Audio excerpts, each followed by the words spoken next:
예수를 믿고 우리 신앙생활할 때 너나 할 것 없이 우리는 은혜로 산다고 고백을 합니다.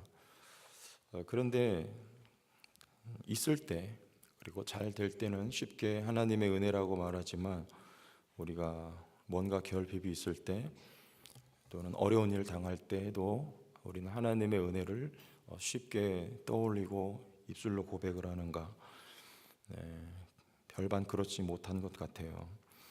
오늘 말씀에도 보면 여호와의 말씀이니라 내가 그들을 진멸하리니, 하나님 진멸하시는데 어떻게 하시냐면 포도나무에 포도가 있습니까? 없을 것이며 그 잎사귀가 마를 것이라 내가 그들에게 준 것이 없어지리라 하셨나니, 포도나무의 포도가 또 무화과 나무의 무화과가 그 잎사귀가 말라버리는, 없어져 버리는, 왜 없어질까요? 그 누가 준 거라고 해요? 내가 그들에게 준 것이 없어지리라. 하나님이 주신 것을 하나님이 다 걷어가 버리신다는 뜻입니다. 이때 과연 이것도 은혜인가? 아니면 저주인가? 이것도 감사의 제목이 될 것인가? 아니면 불평과 원망으로 반응할 것인가? 우리가 생각해 보아야 할 문제입니다. 과거에 이스라엘 유다 백성에게만 있었던 일이 아니고 오늘을 살아가는 우리들에게도 동일한 주제예요. 우리 신앙생활에 있어서 우리가 늘 번번이 경험하고 있는 내용들과 다르지가 않습니다. 어떻습니까? 이게 은혜입니까? 하나님이 다 걷어가 버리실 때, 아무것도 없어져 버리실 때, 무서우리만큼 있었던 것이 사라져 버릴 때, 우리의 삶의 결핍이 심해지고 오랫동안 지속될 때에도 우리는 은혜로 여길 것인가? 그럴 수 있는가? 그런데 하나님이 왜 다 걷어가 버리십니까? 없게 하시는 것, 없는 것을 경험하게 하시는 이유가 뭘까요? 이스라엘 백성들 우리가 잘 알고 있는 사건이에요. 출애굽기 15장에 물이 없죠. 14장까지는 있었습니다.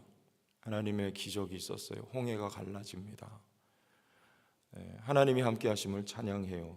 그런데 이내 수르 광야를 지나갈 때 없음을 만나죠. 물이 없어서 원망합니다. 그때 만난 게 마라예요. 없는 거 아닙니까? 쓴물을 만날 때 그건 있는 게 아니죠. 마실 수 없는 물이에요. 없음을 경험하게 하시는 이유는요, 그것을 누가 달게 만드는가? 하나님이 지시하신 나뭇가지를 꺾어서 집어넣으니까 그 물이 즉시 달게 변해버려요. 누가 하신 일을? 하나님이 하신 일을. 없음을 경험하는 이유는 하나님을 가르치시기 위한 하나님의 교육 방식입니다. 그 사건 바로 이후에 나오는 하나님의 말씀이에요.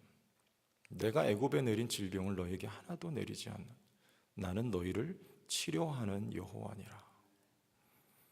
뭘 치료한다는 것입니까? 치료는 뭐, 치료의 목적은요, 그냥 몸의 질병 고치는 정도가 아니죠. 단물을 쓴물로 바꾼 것은 하나님을 가르쳐 주시기 위한 거예요. 그러니까 치료라고 하는 것은 아직 어린 이스라엘 백성들이 하나님을 알게 되는 것, 이게 바로 치료의 목적이고 치료의 내용입니다. 하나님을 모르는 사람들이 하나님을 알게 되는 거예요. 왜요? 하나님을 알아야 하나님을 섬기고 하나님을 섬겨야 복을 받아 누리기 때문에 그렇습니다. 하나님이 생수의 근원 되심을 알게 되는 것이죠. 왜 나오미 사건 우리가 잘 알죠? 룻기 우리가 담임 목사님 통해서 주일 저녁마다 지금 배우고 있지만, 나오미, 나를 나오미라 하지 말라, 나를 마라라 하라고. 없어져 버리잖아요. 그의 인생 자체가 쓴 것이라고 고백을 해요. 아니, 그도 그럴 것이 남편 잃고 아들 둘을 다 잃어버리고 말아요. 이건 여러분 저주 아닙니까? 우리가 만약 하나 이런 일을 당했다 그러면 하나님 아마 몹시 원망하게 될 거예요. 없어져 버리죠.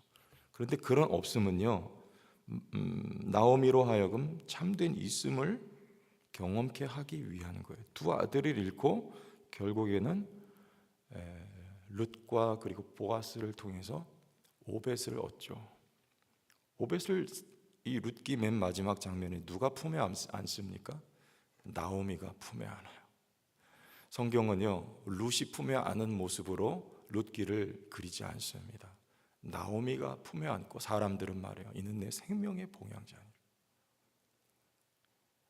참된 이습은요, 나오미는 어떻게 보면 장차 오실 그리스도를 품에 안게 되는 축복의 주인공이 된 것입니다. 오벳의 후손을 통해 다윗이 오고 다윗을 말미암아 예수 그리스도가 이 땅에 오시지 않습니까? 하나님이 없게 하실 때 있게 하시는 분은 누굽니까? 하나님이에요. 주시는 분도 하나님이고 걷어가시는 분도 하나님이에요. 그럼 복의 근원은 누구십니까? 하나님이에요. 이스라엘 백성들에게 하나님이 계시면 그게 복이에요. 하나님을 떠나면 그게 저주예요. 하나님은 하나님 자신을 때로는 없음을 통해서 우리에게 가르쳐 주신다는 것이죠. 열왕기상 18장에 3년 6개월 동안 물이 없어져 버립니다. 심지어는 그리스시내가에 물이 말라 버려요. 그리고 바알과 아세라 선지자들과 또 엘리야가 이제 대결할 때 심지어는 제단과 이제 그 제단에다가 여러분 물을 붓죠. 그런데 심지어는 하늘에서 불이 내려가지고 거기 부어진 물까지도 싹 말려버리는 거예요. 그런데 그 사건 이후에 이스라엘 백성들의 입으로 고백해요. 여호와가 우리의 하나님이시다 고백을 해요.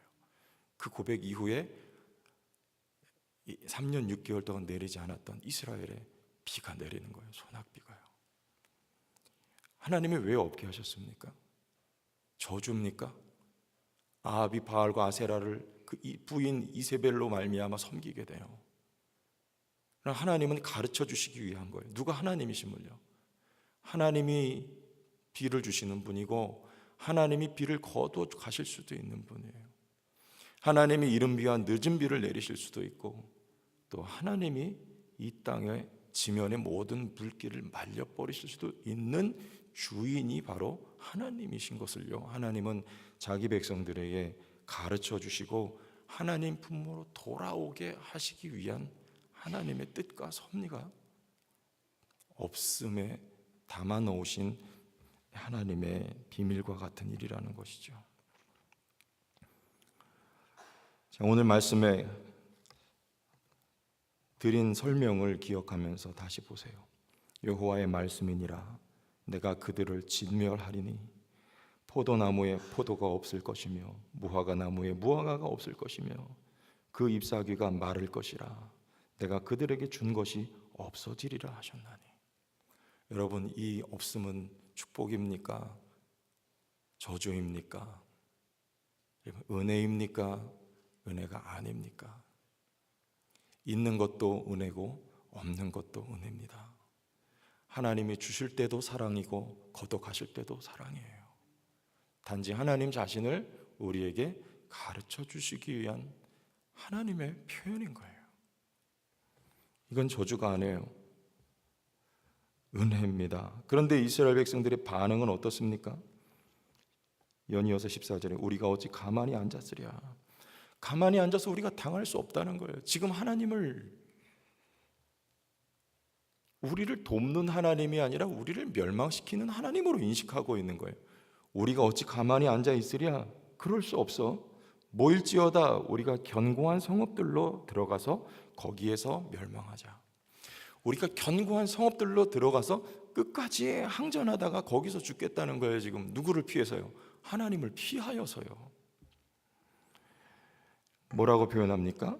우리가 여호와께 범죄하였으므로 우리 하나님 여호와께서 우리를 멸하시며 우리에게 독한 물을 마시게 하심이라. 자, 이렇게 하나님을 이해합니다. 하나님이 지금 우리에게 독배를 주고 있다는 거예요. 우리 죽이려고. 그렇습니까? 지금 이들은 하나님의 징계를 저주로 인식하고 있는 거예요. 그리고 견고한 성으로 피어져요. 아니 지금 하나님께서 없게 만드시는 이유는요, 누구에게로 돌아오는 겁니까? 하나님을 알고 하나님께 돌아오는 거예요. 너희가 피할 성은 다름이 아닌 나임을 가르쳐 주시는 거예요. 내게 돌아와서 내게 피하고 내 날개 그늘 아래 거하라는 거예요, 하나님은요. 근데 하나님께 돌아가자 이렇게 돼야 되는데 견고한 성읍으로 우리가 들어가서 거기에 피하자. 이와 같은 무지 속에 유다 백성들이 갇혀 있다는 것이죠. 그러면서 15절에 우리가 평강을 바라나 좋은 것이 없으며 고침을 입을 때를 바라나 놀라운 뿐이로다. 아하, 여러분 평강을 바라면 어디로 가야 됩니까? 여호와께로 가야죠. 네? 고침을 입을 때를 바라나 놀라운 뿐이 아니요, 하나님은 지금 고치고 계시다니까요. 하나님 지금 치료하고 계시다니까요. 이스라엘 백성들은 하나님의 사랑의 손길을 모르는 거예요. 16절에 그 말의 부르짖음이 단에서부터 들리고, 그 말이란 지금 바벨론의 말을 말하는 거예요. 단은 북쪽에서부터 밀려 내려오는 적군들이죠. 바벨론이에요. 단에서부터 들리고 그 준마들이 우는 소리에 온 땅이 진동하며 그들이 이르러 이 땅과 그 소유와 성읍과 그 중의 주민을 삼켰도다. 이건 사실을 말하는 거죠. 17절에 여호와의 말씀이니라 내가 술법으로도 제어할 수 없는 뱀과 독사를 너희 가운데 보내리니 그것들이 너희를 물리라 하시도다. 자, 여러분 얼마나 무섭습니까? 술법으로도 제어할 수 없는 뱀과 독사, 이것은 은유죠. 바벨론을 뜻하는 거예요. 바벨론을 통해 이스라엘 유다 백성들이 멸망할 것을 이런 은유로 표현하는 거예요. 그들을 뱀과 독사라고 말하고 있어요. 술법으로도 제어할 수 없는 뱀과 독사. 자, 얼마나 무섭습니까? 근데 이게 저주입니까? 죽이기 위한 것입니까? 아니에요. 살리기 위한 거예요. 뱀과 독사를 이스라엘 백성들에게 이전에 한 번 더 보냈죠. 민수기 21장 9절에 보면요, 불뱀을 보내요. 길로 인해서 불평했던 이스라엘 백성들을 물게끔 합니다. 그러나 그 목적은 죽이는 게 아니에요. 민수기 21장 19절 말씀에 이렇습니다. 모세가 놋뱀을 만들어 장대 위에 다니 뱀에게 물린 자가 놋뱀을 쳐다본즉 모두 살더라. 모두 살더라.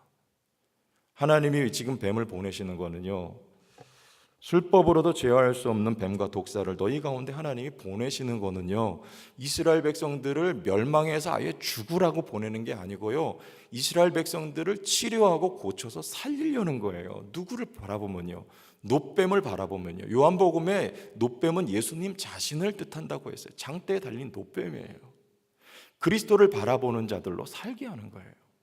하나님이 율법 아래에 우리를 가두어 두시는 이유는요, 율법의 저주 아래 가두어 두신 것은 우리로 그 아래서 죽으라고, 우리를 죽이기 위한 것이 아니고요, 그리스도를 바라봄으로 말미암아 우리에게 생명 주시고 살게 하시려고 율법 아래 가두어 두신 거예요. 지금 마찬가지예요. 하나님은 자기 백성들을 이렇게라도 살려내시기 위하여서 뱀과 독사를 보내시는 거죠. 그러나 하나님을 바라보면, 하나님 품에 돌아오면 살아요. 회복돼요. 다시 강해져요. 하나님께 돌아오는 거예요. 그때 예레미야 선지자의 마음이 어떻습니까? 야, 여러분 얼마나 답답합니까? 얼마나 마음이 아프겠어요. 슬프다 나의 근심이여, 어떻게 위로를 받을 수 있을까? 내 마음이 병들었도다. 이것은 예레미야 선지자의 마음이자 우리 하나님의 아버지의 마음이에요. 제가 여러분 다 자녀에게 매를 대어본 경험이 대부분 있지 않겠어요? 요즘엔 자녀 때리면 이제 잡혀간대요. 근데 저도 딱 한 번 경험이 있어요. 그런데 그 다음에 제가 마음먹어서 다시는 손대지 않겠다. 어떤 일이 있어 내 손대.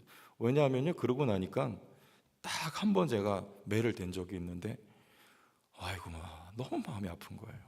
저 그런 거 처음 경험했어요. 이런 거구나.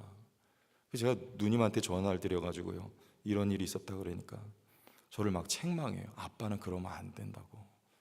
엄마가 딸을 훈육해야지 아빠가 그렇게 하면 안 돼. 너무 제가 마음이 아파서 다시는 내 손대지 않겠다 마음 먹었어요. 우리 하나님 아버지의 마음은 어떨까요? 그 아버지의 마음이 지금 예레미야의 마음이 되는 거예요. 슬프다 나의 근심이여, 어떻게 위로를 받을 수 있을까? 내 마음이 병들었다, 쇠약해졌다는 말이에요.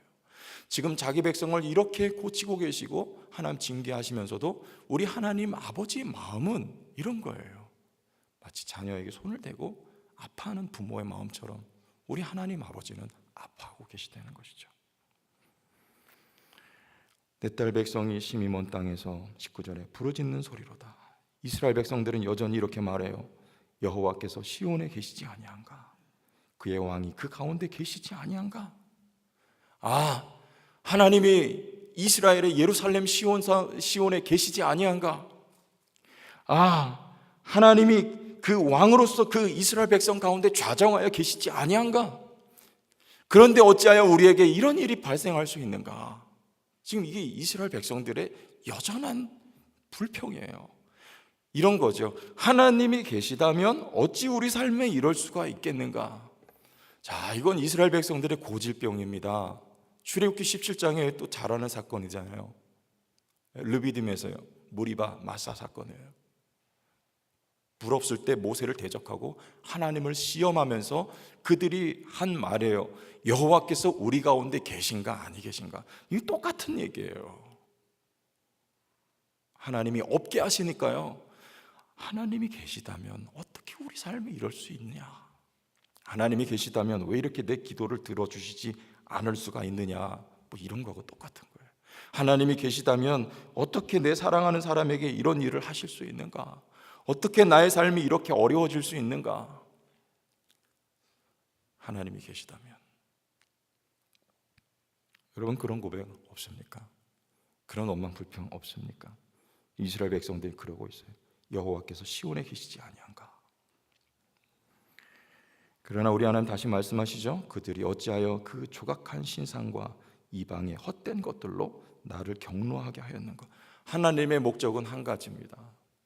자기 백성에 대한 사랑이에요. 너희는 누구 백성이다? 내 백성이에요. 하나님이 자기 백성을 건드리면 그들을 눈동자같이 지키겠다고 약속하신 백성이에요. 눈동자같이. 자기 눈이라는 거예요. 이스라엘 백성은요, 내 눈과 같이 보호하겠다는 거예요. 여러분, 눈 어떻게 보호합니까? 먼지라도 들어가려고 하면 그것을 막아내기 위해서 여러분 눈을 깜빡거리잖아요.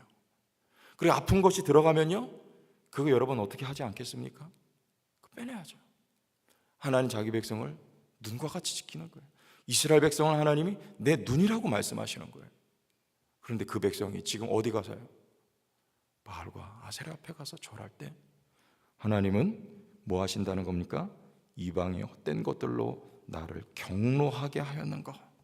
이 경노라고 하는 거는요, 하나님의 사랑의 표현이에요. 신명기 32장 21절에 그들이 하나님이 아닌 것으로 내 질투를 일으키며, 뭐를 일으켜요? 질투를 일으키며. 여러분, 질투는 누가 합니까? 사랑하는 사람이 하는 거예요. 사랑하지 않으면 질투하지 않죠. 내 질투를 일으키며 허무한 것으로 내 진노를 일으켰으니, 뭘 일으켜요? 진노를 일으켰으니. 이게 똑같은 말이에요. 경노하고 진노예요. 하나님이 여기 지금 왜 경노하십니까?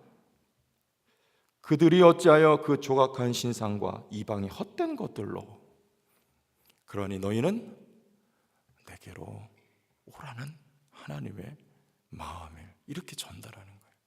하나님은 자기 백성을 이렇게까지 사랑하시는 거예요. 때로는 없이 하여서 하나님만을 바라볼 수밖에 없는 상황으로 하나님이 우리를 궁지로 몰아가지고요, 하나님께 손들고 항복하고 돌아오라고요. 그래야 사니까. 하나님은 자기 백성을 사랑하신다는 것이죠. 경노하게 하였는가? 추수할 때가 지나고 여름이 다하였으나 우리는 구원을 얻지 못한다 하는도다. 이게 이 사람들의 고백입니다.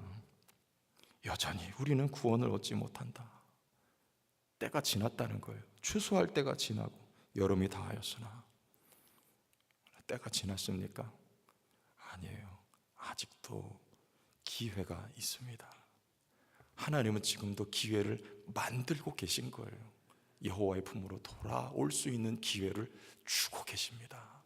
바벨론의 포로로 잡혀가게 하시면서까지라도 자기 백성이 자기 품에 돌아와 그 품에 안기며 하나님을 영원토록 즐거워하고 누릴 수 있는 복을 주실 기회를 하나님이 만들고 계셔요. 백성이 그걸 모를 뿐입니다. 21절, 딸 내 백성이 상하였으므로 나도 상하며 슬퍼하며 놀라움에 잡혔도다. 22절, 길르앗에는 유황이 있지 아니한가? 그곳에는 의사가 있지 아니한가? 딸 내 백성이 치료를 받지 못함은 어찌 됨인고? 여러분, 길르앗은 어디입니까? 요단 동편이에요. 거기 가나안 땅에 들어가기 전에 요단 동편에서 므낫세 반, 르우벤, 갓지파가 그 요단 동편을 달라고 여호수아에게 요청을 합니다. 이유가 있어요. 딱 보니까 그 요단 동편이 푸른 목초지였거든요. 아주 굉장히 좋은 비옥한 지역입니다. 거기가 어디냐면 길르앗이에요. 이 길르앗은요, 어떤 부의 상징이에요. 그리고 거기서는 유향이 많이 난대요. 이 유향은 치료약으로 쓰였다는 거예요. 그 길르앗에 이스라엘 백성이 차지하고 있었던 그곳에, 그 비옥한 곳에 길르앗이 있고 또 유향이 있는데, 그곳에는 의사가 있는데 왜 내 백성이 치료를 받지 못하는가? 그렇지 않아요. 하나님은 지금 치료하고 계시다는 것입니다. 하나님은 나는 너희를 치료하는 여호와니라고 말씀하셨어요. 하나님을 떠나간 백성이 하나님께 돌아오는 것이 치료입니다. 하나님 품으로 돌아오게 하시려고 지금 하나님이 역사하고 일하고 계신 순간이에요. 하나님은 자기 백성을 지금도 고치고 계신 거예요. 길르앗은 여호와 하나님이 길르앗이에요. 유황은 하나님이 유향이에요. 하나님이 치료하시는 기름이세요. 하나님께 돌아오면 그가 곧 길르앗이며 그가 곧 요단 동편이며 그가 곧 생명수예요. 오늘 여러분의 삶에 어떤 이유든지 어떤 내용이든지 결핍이 없습니까? 하나님이 없게 하심은 여러분의 삶에 없습니까? 그때에도 여전히 은혜임을 고백할 수 있기를 원합니다. 하나님 지금도 우리를 사랑하시고 지금도 우리를 고치고 치료하고 계시고 좋은 것을 주시기 원하시는 하나님의 아버지의 마음은 여전한 것을 믿을 수 있게 되기를, 그리고 하나님과 함께 이 어려운 시기들을 잘 견뎌내고 걸어가며 승리할 수 있는 주의 백성들이 되시기를 예수님의 이름으로 축원합니다. 하나님 아버지, 은혜와 사랑을 감사합니다. 오늘도 주님의 사랑의 손길, 은혜의 손길을 고백하고 나와 함께 걸어가시는 하나님과 보조를 맞추어서 여호와께서 우리 가운데 계신가 아니 계신가 이 말이 아니고 여호와는 나를 치료하시는 은혜의 하나님이신 것을 믿음으로 바라보고 주와 함께 걸어가 승리를 경험하며 하나님의 품 안, 하나님의 날개 그늘 아래서 영원토록 즐거움을 누리며 살아가는 믿음의 백성들이 되게 하여 주옵소서. 예수님 이름으로 기도합니다.